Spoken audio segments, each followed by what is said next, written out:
Cette épreuve dure 1h30 et à coefficient 2 pour le concours commun des IEP de province. Les élèves peuvent composer en anglais, allemand, italien ou espagnol. Cette épreuve de langue est sous-divisée en 3 parties. La première partie, c'est une compréhension écrite.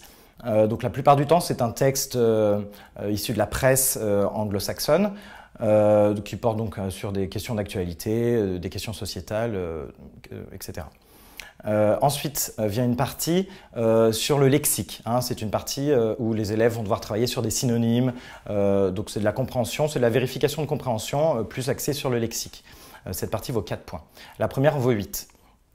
Et en troisième partie, les élèves ont une expression écrite. Les élèves doivent avoir une bonne culture générale et doivent savoir utiliser leurs connaissances à bon escient dans cette troisième partie.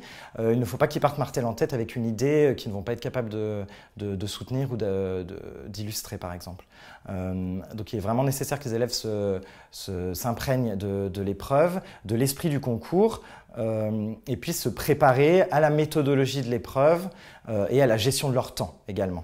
Contrairement au baccalauréat, il n'y a pas de programme pour cette épreuve. Les élèves doivent être capables de maîtriser des sujets d'actualité et d'avoir une bonne culture générale. Du coup, je conseille aux élèves de se confronter le plus possible à la langue pendant cette année de préparation. Il faut qu'ils puissent lire la presse régulièrement, la presse anglophone.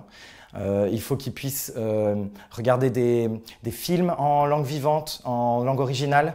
Il faut qu'ils puissent communiquer le maximum possible en langue afin de développer la fluidité de leur expression et de l'articulation de leurs idées. Alors, ce concours est un concours généraliste qui ouvre les portes à plusieurs instituts d'études politiques en province. Donc, c'est un concours qui a vocation à être généraliste et qui n'a pas de spécificité à proprement parler. Mais qui porte sur la culture générale et qui cherche à évaluer les connaissances linguistiques et d'expression en langue.